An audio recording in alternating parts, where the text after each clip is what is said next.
cette histoire d'État islamique, d'un bout à l'autre, elle est bizarre.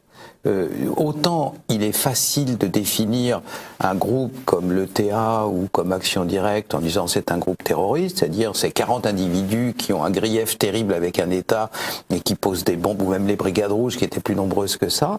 Vous avez des gens qui, pour une raison idéologique ou patriotique quelconque, veulent faire sécession, veulent la fin d'un État, etc. Auquel cas c'est simple à comprendre.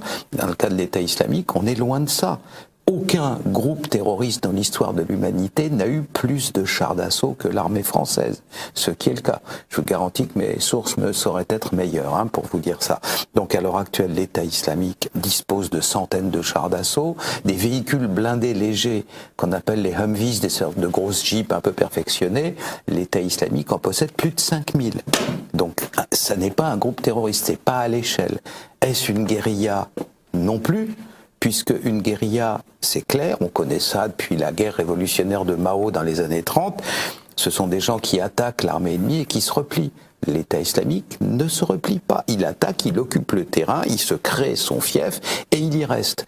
Qu'est-ce que c'est? Eh bien, la seule explication possible quand on a éliminé tout ça, c'est que l'État islamique est une armée mercenaire, une armée, une vraie, mais mercenaire, et nous ne faisons en pareil cas que de repousser le problème d'une case, à savoir au service de qui. Donc quand on nous dit l'État islamique nous attaque, je réponds, c'est une précision insuffisante, qu'est-ce que c'est que ce machin?